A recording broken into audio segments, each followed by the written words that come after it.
Brasil, em 2000, foi criado o Sistema Brasileiro de Pagamentos. Esse sistema que permite vocês fazerem pagamentos pelo TED, Transferência Eletrônica de Depósitos.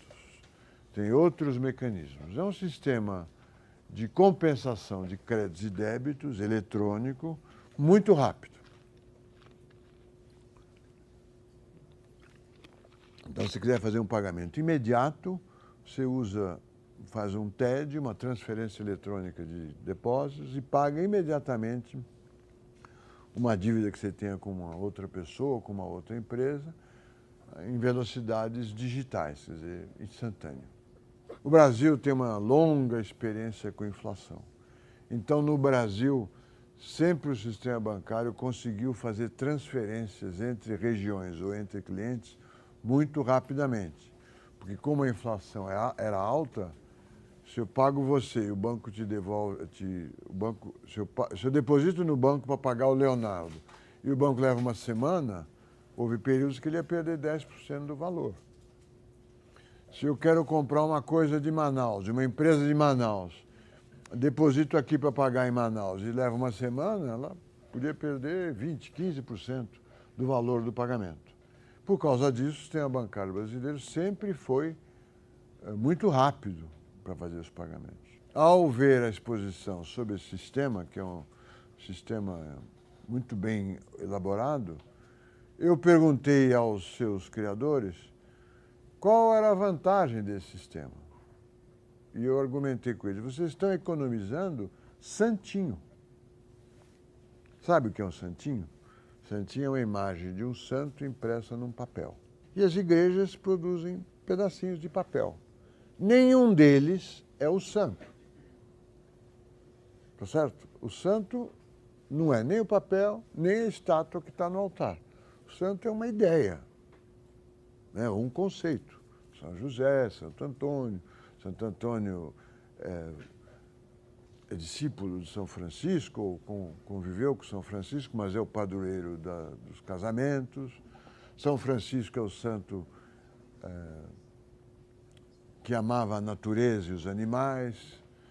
Eles não existem no papelzinho e nem na imagem que está lá, no altar, seja de qual for a igreja.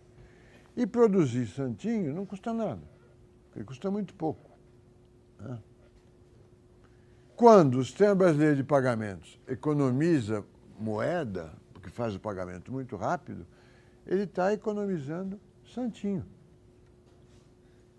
Para que vocês querem economizar santinho?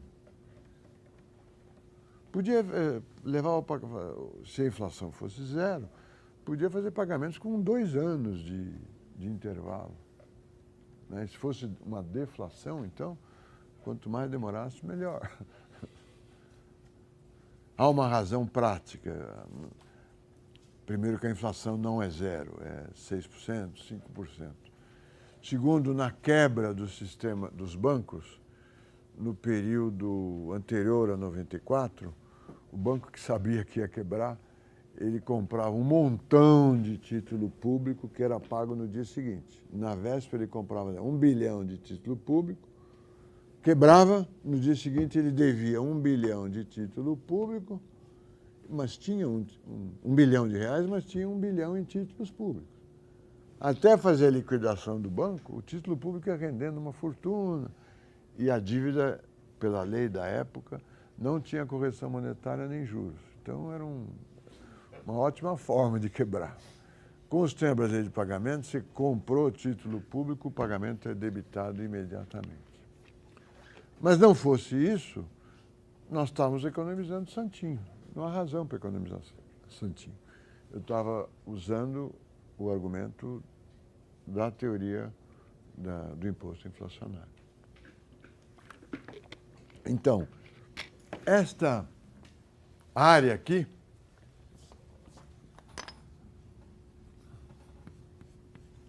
já é uma perda social. É um desperdício. É economia de santinho.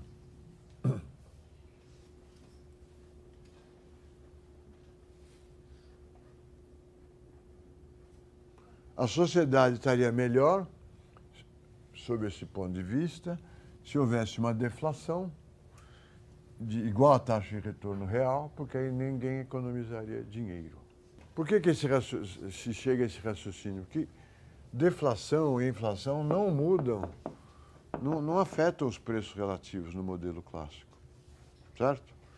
Então, uma deflação que foi o grande problema da crise de 30 é o problema que pode nos ameaçar com o risco de recessão que o mundo está vivendo. Seria desastrosa a deflação em qualquer país hoje. No mundo clássico é irrelevante porque as pessoas não se enganam pelo mar de cruzeiros. Elas sabem exatamente o valor real e fazem transações com o valor real. Agora, o que é o imposto inflacionário? Suponha que o país tenha, que o Brasil tem uma inflação de 6% ao ano. Todos os anos os preços de todas as coisas sobem 6%. Se os preços sobem 6%, quanto cresce a demanda de moeda todos os anos? 6%. Você precisa ter mais 6% para financiar as transações todos os anos, se o produto não cresceu e se a velocidade não se alterou. Tá certo? Quanto dinheiro a gente precisa em 2012 para fazer as nossas transações? Quando o cafezinho custa R$2, o ônibus R$2,50, a garrafa d'água R$3, o celular R$2.000. A gente precisa, digamos, a conta que eu faço é 14% de 4 trilhões, precisa de uns 500 bilhões de reais.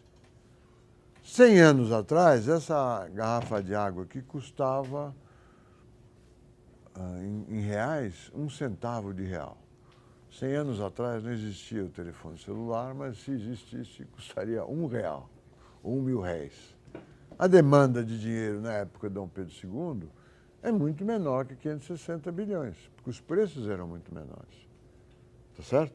A demanda de dinheiro cresce conforme cresce o nível geral de preços. Isso significa que todos os anos o governo tem para gastar o que ele arrecada, mais a base que tem que crescer 6% para atender às necessidades de transação das pessoas. Esse é o imposto inflacionário.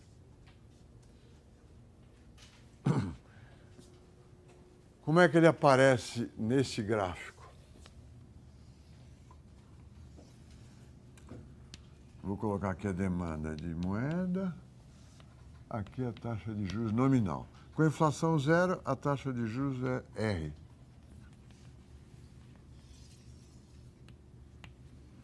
Se o governo eleva a inflação para ΔP, taxa de juros nominal fica R mais ΔP sobre P,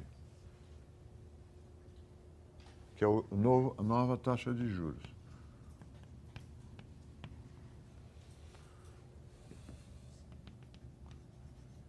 A demanda de moeda era MP0. M0 é MP0.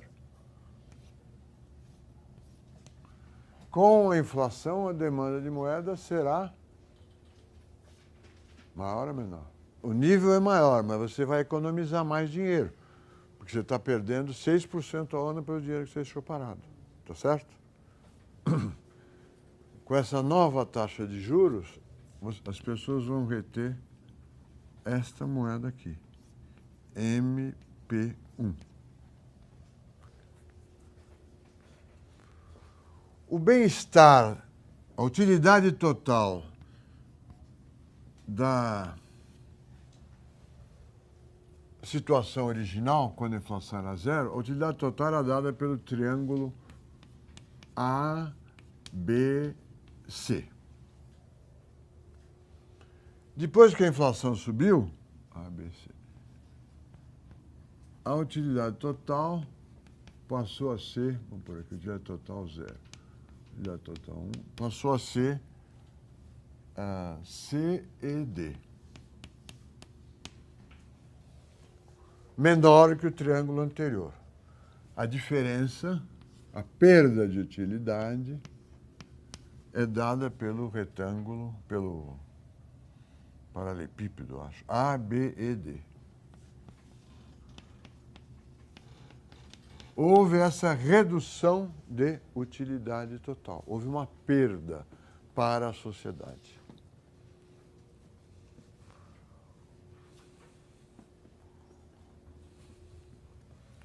Uma parte desta perda, uma parte A e F, é igual à taxa de inflação vezes o saldo retido de meios de pagamento, que é MP1. Esta parte aqui, ó, D e F, é igual à taxa de inflação, essa distância aqui é a taxa de inflação, vezes o saldo de moeda retido. Uma parte dessa perda é imposto inflacionário. Os portadores de moeda perderam isso em utilidade, mas o governo ganhou isso em imposto inflacionário. Na teoria do bem-estar social, que vocês devem conhecer, fazemos a hipótese simplificadora, mas crucial, que as utilidades marginais de todos os indivíduos são iguais. Então, se tirou dos detentores de moeda e deu para o governo, que gastou sei lá como, há uma perda de utilidade de um grupo da sociedade e um ganho de outro grupo da sociedade, um compensa exatamente o outro. Portanto, é uma simples transferência de renda. A outra parte dessa perda, que é EFB, o público perdeu e ninguém ganhou. Por quê? Porque o público se defendeu com a perda, com a elevação da taxa de inflação, reteve menos moeda e o governo não pôde cobrar, vamos dizer, imposto inflacionário sobre essa moeda menor que ele reteve. Tá certo?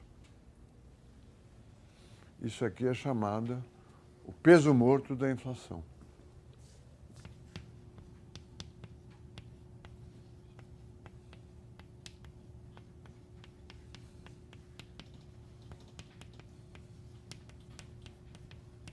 Ou, em inglês, deadweight loss.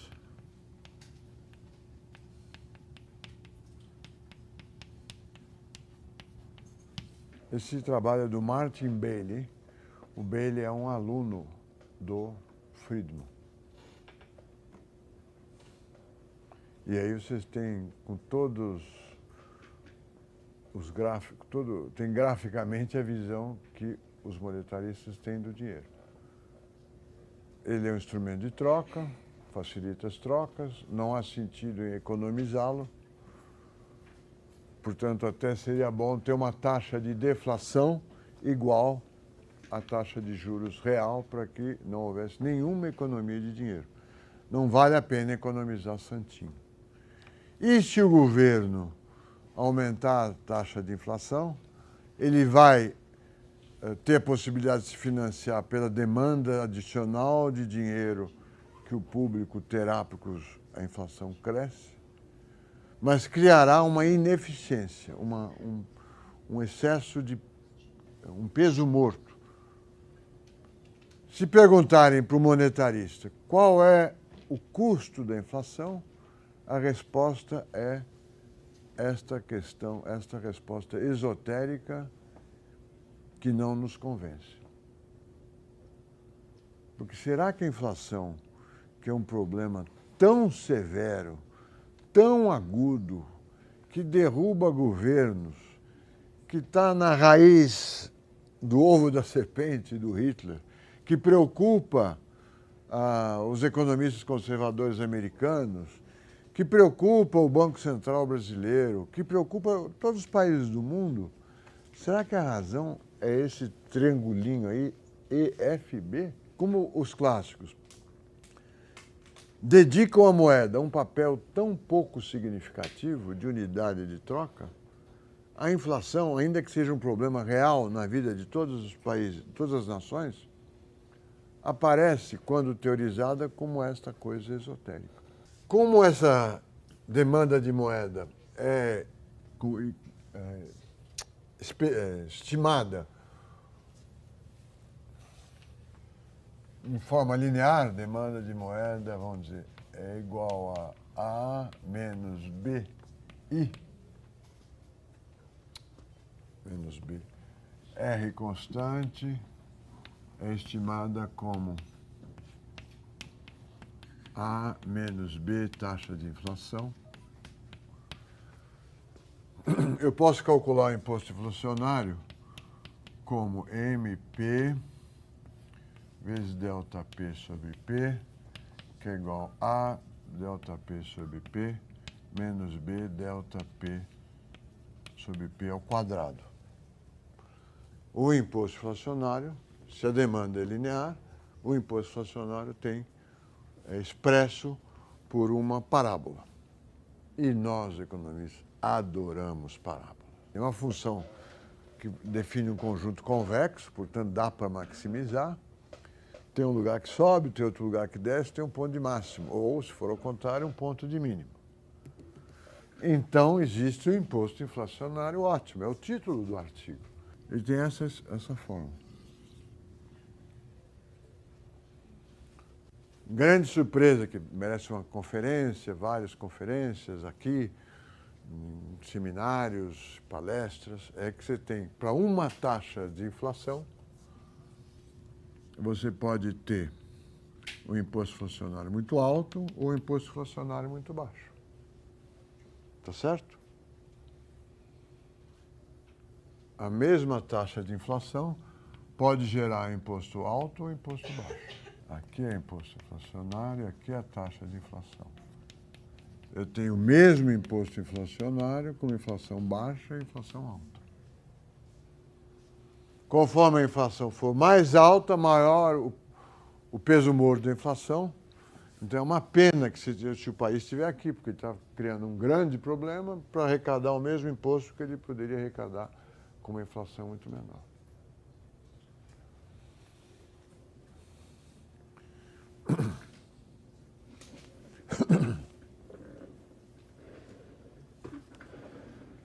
Essa é a moeda dos clássicos. Eu diria que é uma moeda que tem pouco a fazer na economia capitalista e, portanto, a inflação, um fenômeno tão importante para as economias capitalistas, ao ser analisado, parece que a dificuldade é o imposto inflacionário. Isso não quer dizer que a ideia de imposto inflacionário tenha perdido importância no discurso e na ação política. Quem acaba com a inflação, acaba com o imposto inflacionário, e isso é cantado em prosa e verso. O Keynes, propriamente, não sugeriu nunca uma pequena taxa de inflação, nunca falou isso. Mas há um economista seguidor do Keynes, para vocês entenderem a diferença da visão, que propõe uma moeda carimbada. O que seria a moeda carimbada? Todo o nosso dinheiro, para valer, teria que ser carimbado, digamos, uma vez por mês. E ele é carimbado se ele passar de uma mão para outra. Um dinheiro que não fosse carimbado perderia o valor. Ele quer, o seguidor do Keynes, que o dinheiro circule, que ele não seja uma alternativa ao investimento. Diferente, é radicalmente diferente. Esse aqui quer que as pessoas retenham a maior quantidade de dinheiro que precisar. O seguidor do Keynes fala, não, vamos criar um dinheiro, o stamp money, o dinheiro carimbado. Todos nós recebemos nosso salário, depositamos no banco. Para ele não perder 10% ao mês, vamos dizer, você precisa emitir cheques ou sacar o dinheiro e fazer um pagamento que ele é carimbado. Se ele ficar parado, concorrendo com outras aplicações, ele perde valor. Ou, se a inflação não fosse um problema muito sério, uma pequena taxa de inflação também diminuiria. A discussão se a inflação ajuda o crescimento ou atrapalha é uma discussão infindável. Hoje seria profano dizer, e eu consideraria profano, que a inflação ajuda o desenvolvimento. Eu vou explicar por quê. Mas é uma discussão que marca toda a discussão da inflação brasileira entre estruturalistas e monetaristas.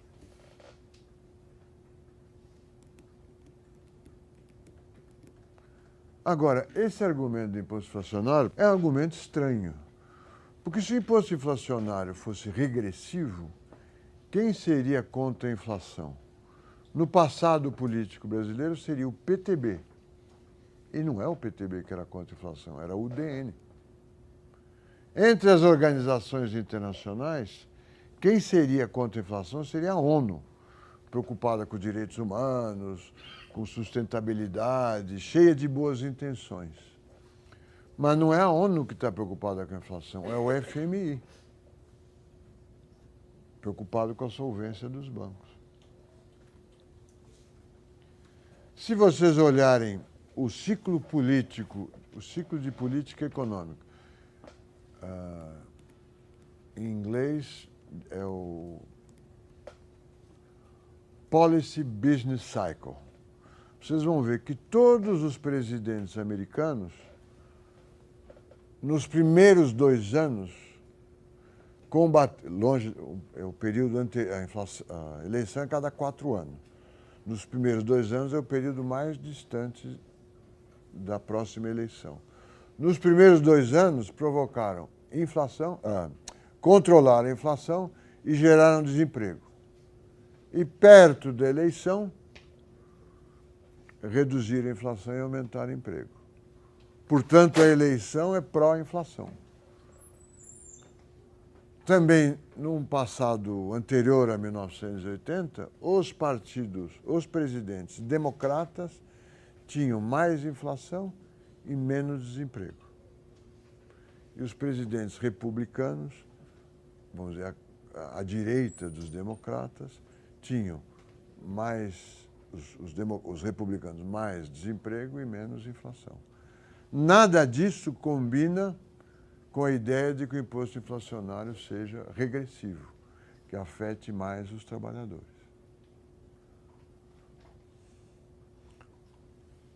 Outro exemplo dessa diferença de visões. Os defensores da globalização financeira acham que o mercado de capitais tem que crescer sem regulamentações e o dinheiro fluir livremente entre nações. O Tobin, que nós já vimos, propôs, e o Stiglitz e outros professores, propõem um imposto sobre as transações financeiras entre moedas. Você vai sair de real e vai para dólar, tem um imposto. Você vai sair do dólar, vai para o euro, tem um imposto. Uma espécie de IOF internacional. Por quê?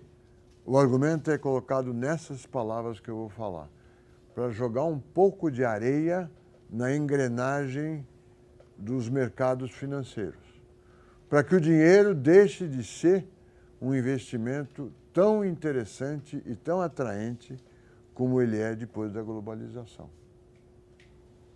É a outra visão. O Tobin, num artigo do American Economic Association, quando ele era o presidente, sempre o presidente da American Economic Association faz um discurso que resume a sua carreira e levanta os pontos mais importantes de pesquisa. Ele afirmou o seguinte: a maior parte dos economistas está preocupado com a inflação e com o desemprego. Esse é o tema de pesquisa até hoje, do mundo inteiro. São os 2 paradoxos da economia capitalista. Como é que uma economia voltada a resolver o problema da escassez tem desemprego? E como é que ela, com desemprego, tem inflação? Tobin se pergunta, mas por que a inflação é um problema importante? O desemprego é fácil de calcular os seus custos. É a produtividade média da mão de obra vezes o número de desempregados. Se os Estados Unidos têm 9% de desemprego, chutando, nós podemos dizer, olha, está perdendo 9% do produto todos os anos. Tem gente querendo trabalhar que não consegue. Tem gente que poderia trabalhar e não consegue. Deixam de produzir 9% do produto. Então, o custo do desemprego é um custo concreto, fácil de entender. E o custo da inflação? Olha, o argumento do Tocqueville, até agora, o custo da inflação que nós estudamos ou é uma afirmação genérica que o mercado funciona menos eficientemente, sem que ninguém tenha estudado o que isso significa, ou é o peso morto da inflação. Mas quem é que sofre o peso morto da inflação? Ele está escrevendo em 1973 ou 71. Fala, quem é que deixa o dinheiro parado em casa quando há inflação sem que ele receba os juros? Ninguém. Porque o sistema bancário já se adaptou e paga juros por depósitos à vista. Portanto, não há essa perda de economizar dinheiro porque os juros a depósito à vista não recebe juros. Todos recebem juros nominais. As únicas pessoas que não podem pôr dinheiro no banco e receber remuneração, segundo ele, são os traficantes de droga e a máfia. Então, nós estamos há vários anos preocupados com a inflação por causa das perdas da máfia e dos traficantes de droga? Evidentemente que não. Mas qual a conclusão? Nós não entendemos ou não conseguimos explicar corretamente quais são os efeitos nocivos da inflação.